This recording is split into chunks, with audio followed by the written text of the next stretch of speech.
ఇప్పుడు గుప్త నిధులు ఉన్నాయి అంటారు. అంటారు. అది తీయాలంటే తాళపత్ర గ్రంథాల్లో ఏదో రాసుంటారు. దాన్ని బట్టి తీయడం, చేయడం అని చెప్పి కొంతమంది ఉపయోగిస్తుంటారు. ఉపయోగిస్తుంటారమ్మా. కానీ ఏంటంటే అది ఏంటంటే ఈ నిధులు ఇవన్నీ ఉండవమ్మా. ఆ! అదేంటంటే పుణ్యేర సౌలభ్యత అసలు నిజంగా గుప్త నిధులు, గుప్త అనేది అది ఉండదమ్మా. సంఖ్య బిందెలు ఇలాంటివి ఏమి ఉండవు. ఉండదమ్మా. అదేంటంటే కొంతమంది ఉంటాయి అంటారు కానీ మా ఆర్కియాలజికల్ రిపోర్ట్స్ ప్రకారం అయితే మాకేం లభ్యం కాలేదు. మాకంతా సాహిత్యం లిటరేచరే.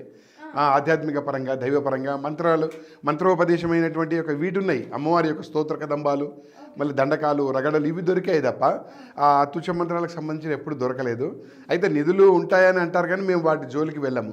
మేము కేవలం సాహిత్యం పరంగా ఉన్న కుటుంబం మాది. ఆ ఫ్యామిలీ నుంచి వచ్చిన వాళ్ళం. మేము శ్రీనాథ కవిసార్వముడు వంశీకులము. అక్కడి నుంచి వచ్చిన వాళ్ళం కాబట్టి మాకు ఆధ్యాత్మిక పరంగా ఉన్నటువంటి తాళపత్ర గ్రంథాలే చరిత్రకు తెలియనివి. ఇప్పుడు ఎంతోమంది మహానుభావులు సేకరించారు. అయితే నేను సేకరించిన వాటిలలో చరిత్రకు తెలియని కవులు, తెలుగు కవులు, చరిత్రకు తెలియని సంస్కృత పండితులు, చరిత్రకు తెలియని ఆయుర్వేద వైద్య విద్వానులు వ్రాయబడినటువంటి ఒక గ్రంథాలు నాకు లభ్యమై కావడం నా అదృష్టంగా భావిస్తున్నాను. అది మనకు చెడుగా ఉపయోగం అనేది అది అసంభవం, తప్పు కూడా అమ్మ. అదే చరిత్రకు తెలియని కవులు వీళ్ళందరి గురించి చెప్పారు కదా. మరి ఒక మధ్యకు ఒక ముగ్గురు పేరు చెప్పండి మీకు లభించిన వాటిలో. తప్పకుండా. చరిత్రకే తెలియని వాళ్ళు. అవునమ్మా. అయితే ఇప్పుడు మనకి మన ప్రపంచానికి, ప్రజలకి, ప్రభుత్వాలకి తెలిసినవి ఏంటంటే పోతన గారు మహాకవి. ఆయన భాగవతం రచించారు.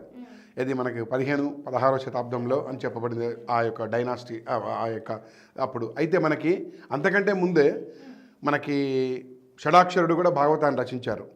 ఎవ్వరు దేవతా విభులు, ఎవ్వరు మాయామదాపహారులున్, ఎవ్వరు మన్మదాంతకులు, ఎవ్వరు బ్రహ్మ శిరోహరుల్ శివుల్, ఎవ్వరు కాలమర్ధనులు, ఎవ్వరు మృత్యు వినాశకనుల్, ఎవ్వరు నీవే కాక ప్రభులేరి కరస్థల స్వామి శంకర అని మకుటంతో అది మన భాగవతాన్ని ఆయన కూడా వ్రాయబడినట్టు ఉంటుంది. అది మాకు తాళపత్ర గ్రంథాల ద్వారా, అంటే ఆయన 13వ శతాబ్దంలో రాసింది కాకుండా మళ్ళీ లేఖకులు రాశారు.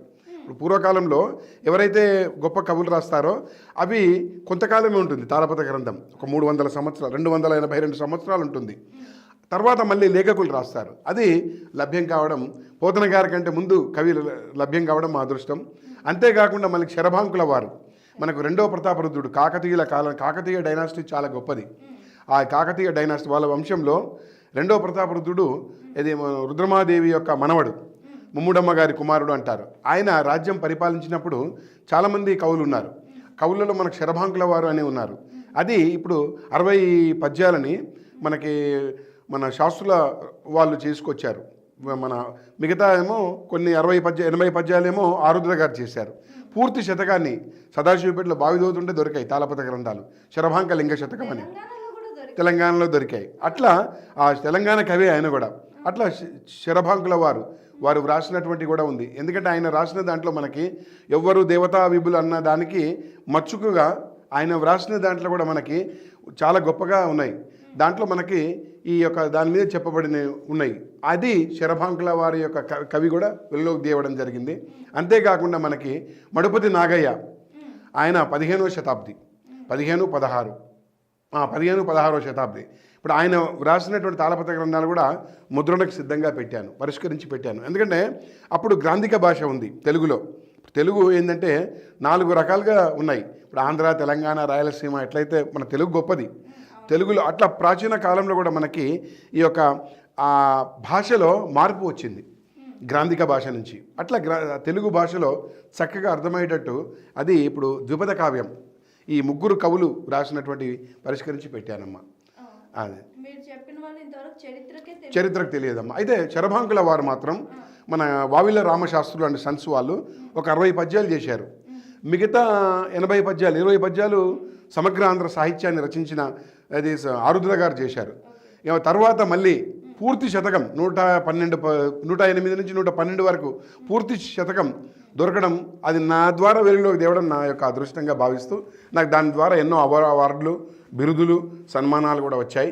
అది శరభాంకుల వారు నేను 1996లో అది వెలుగులోకి తీసుకురావడం జరిగింది.